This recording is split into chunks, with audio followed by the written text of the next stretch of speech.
Good afternoon, YouTube. So I was gonna wait a little while to do this video, but the weather was supposed to be super severe today, and it may trick me yet. It looks beautiful right now.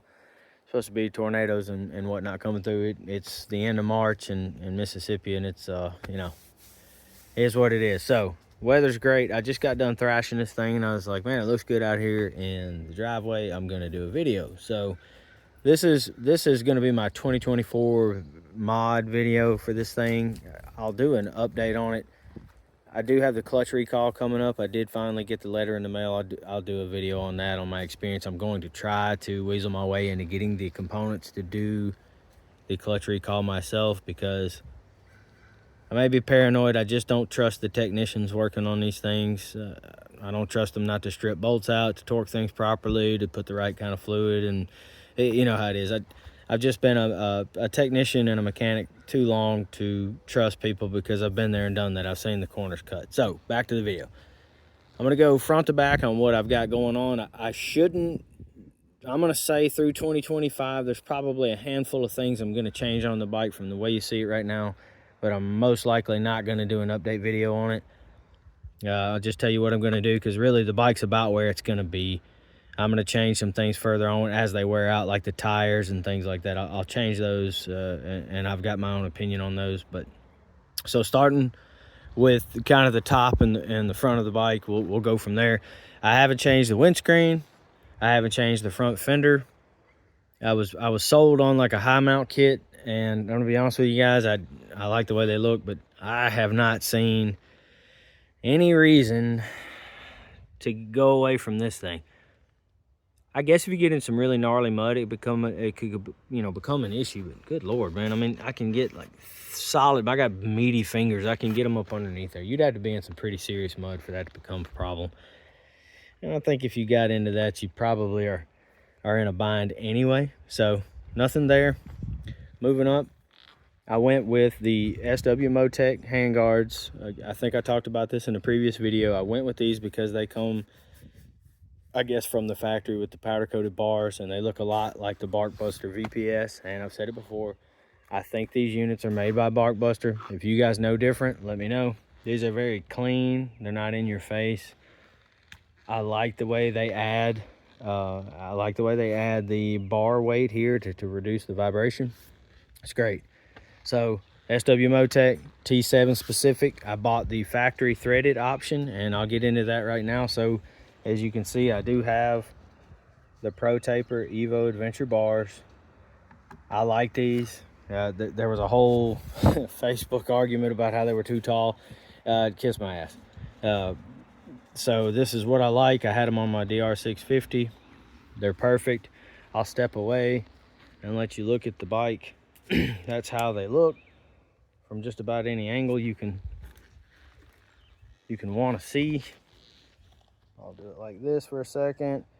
They are taller for sure. They're not a whole lot taller than the factory bar, but I have thrashed these bars. They're very, very good bars. They don't bend unless you do something really crazy.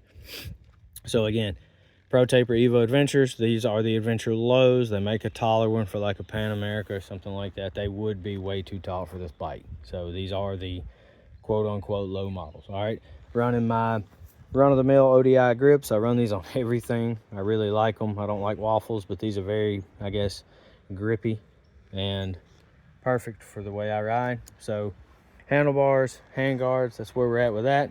It's not really a mod, but I did remove the warning labels and things like that off the bike, and I also removed the rear decals. I was originally going to remove them all off the bike, but I was like, you know what, I'm gonna be honest, I don't know what Yamaha's making their glue out of, but it is nuts. So I left them alone. I added KYB fork stickers. This is like what you would see on the World Raid. I ordered them online, stuck them on there.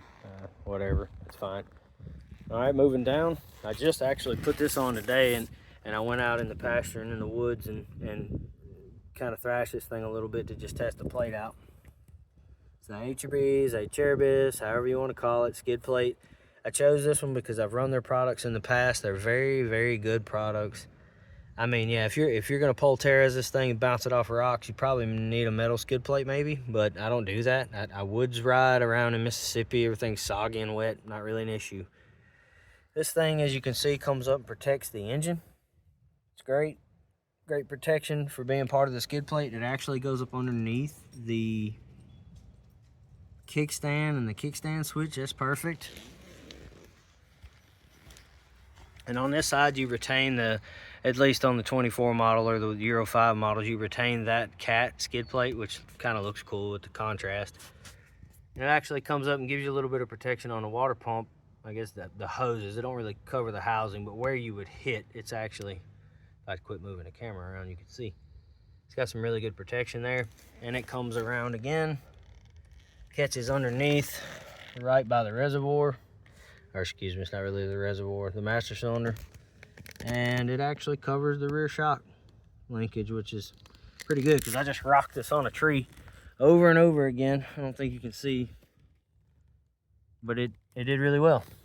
So there's that. I like this one. Some people think they need more than that. I'm not gonna argue with them. I like it. All right, now let's get into China. All right. I didn't do a video on it, so I bought 2 sets of these things because they were so cheap. And if I would have just bought the camels, I would have spent less money. But I bought 2 sets to see what these things were like. And I put a set on here, and I took a hammer, and I knocked the shit out of this thing. To the point that I thought it was going to break the actual mount. So it didn't. It didn't break the mount, and it didn't break the peg. At least I couldn't see where it was broken. It mashed some of these flat, hitting them with the hammer. And I thought I was going to break the bike, so I stopped. And then I swapped this one out for one out of the other pack. Nothing ever happened to them. So these are nice CNC. I'm going to have to say it, guys. I think nice CNC makes some quality products. I can't get mad at them. I was a little worried because of how thin these kind of looked, but they are actually CNC'd aluminum. They're pretty stout. And I would say if you're going to do some really hard enduro, maybe throw the stock pegs in there in case you break one, and then you can put it on and keep riding. But otherwise, those things are great. They're big and they're wide. They bite my boots really well. If I'm wearing like my work boots, it bites them too well. But they're sturdy. I like them. I'm good with it. So to talk about nice CNC a little bit more, pretty sharp. I got the little brackets. I just pulled them out, stuck that on top the passenger mount, or passenger pillion, whatever the hell they want to call it, the foot peg mounts, and I Loctite and put them back in. This will give me some strapping for, I bought the Viking bags. I think I talked about that in the video. May do a video on the Viking bags. I've been very impressed with those. So I got those on there. And then really the only other thing that I've done was the tie detail, which come off of Amazon. And I got the alt-rider rack, and I did some modification, some trickery there to make that work. I'm not going to get into that. It's a little bit of a job. So if you're going to run the tie detail, this thing can be a problem. You're just going to have to play with it. I had to get a Dremel involved, if you know what I mean. If you're interested in what the hell that's all about, ask me. I'm more than glad to explain it to you, but just not on the video. All right, so that's really it as far as what I've changed. All right, if we're going to talk about what I'm going to do, I'm actually not going to mess with the header.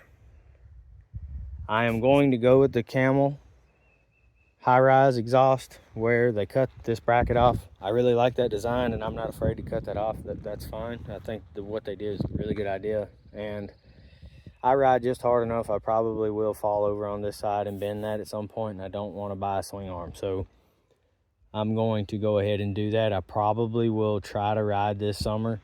Hopefully I don't need it before then, but I'm going to try to finish the season out, and then I'll do that over the winter. Outside of that, again, I'll probably buy a Dynajet, maybe like I think they call it a Power Vision 3 or something like that. I'll probably get one of those just to make sure it's not leaning out at all. I'm not sending my ECM out, guys. I know people do that, and I've read over and over and over again, they get max performance when you do that. Usually you ask them, hey, give me all the power. Your fuel mileage, from what I've read, has went to shit. I like to commute on this bike. One of the perks is how cheap it is to ride, and I don't want to mess that up. So I'm going to get a Power Vision 3 or a Dynajet PC5 or whatever they make now, and I'm just going to make sure they give me a run-of-the-mill tune, and I'm going to try it. And that's how I really test these kinds of bikes. I don't really care if it gives me any more performance. I didn't buy this bike to be a race bike. The bike is more than enough power off-road, right? So I just want to make sure the fuel to air ratio is right. It's not rich, it's not leaning out. And then, you know, I'm gonna run it, see what happens. And if it needs some adjustments, I'll call Dynajet and let them adjust it. So what else?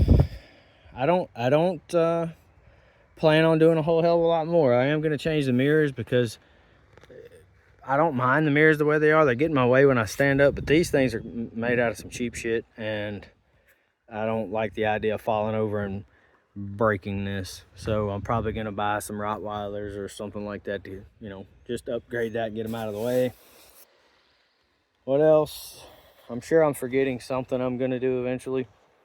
I'm gonna go with the Bridgestone AX41 tires. For what I do, I mean, I lose traction in the rear when I'm accelerating in the woods when it's damp. But really, I haven't been in a whole lot of situations to where the stock tires couldn't be used. I think a lot of times people's lack of skill gets in the way. They're looking for a boatload of grip when really they just need to learn to ride a little bit better. So, you know, fight me, I guess. These tires will work. They are a little slippery, but if you take your time, you can get by with these tires fine until they wear out. Again, AX41s, from what I've read, I think they're gonna, you know, kind of fit the bill for what I'm gonna do. And yeah, I didn't talk about it. I said this before, I'll say it again, the stock suspension is gonna be great for guys 90% of the time. I have pushed this bike to the point where I've bottomed the front. The rear has not been an issue, but this bike is sprung pretty soft. For somebody like my weight, I'm about 200 pounds. If you're 200 or more, this bike's sprung a little soft for you, especially if you're gonna load it down with 30 pounds worth of luggage, okay? Can you ride it down the highway like that? Sure, all right? If you're gonna take it off-road with all that weight, now you're in a different situation. I'm probably going to, over the winter, do the exhaust like I said, and then I'm gonna most likely jack with the front first. I don't know if I'll do it all, but I think I'm gonna respring the front for my weight. And that's it. I'm not buying any high dollar kits or anything like that. I'm going to buy springs and oil and just get it sprung for my weight. That's it. It rides great. I don't want to mess with it too much. Again, I did bottom it riding a little, I guess, aggressively. I bottomed it. I don't do enduro racing or anything like that, but I do get it out in sand pits and things like that. And I did find the bottom. Wasn't rough, but I found it. And that's where I'm at. I'm not gonna add any crazy GPS, no windshields that I'm aware of yet. I haven't done any super long distance touring, so I don't know. I'm not going tubeless. It's an off-road bike. You don't need tubeless wheels off-road. Again, fight me. Learn how to change a damn tube. It's not that hard. What else? That's it. The video's gone too long. I talk about the 25 model. I think I'm gonna compare that. I have ridden them. So once I get a little bit more experience on that, I'll go from there. So appreciate it. Thanks, guys.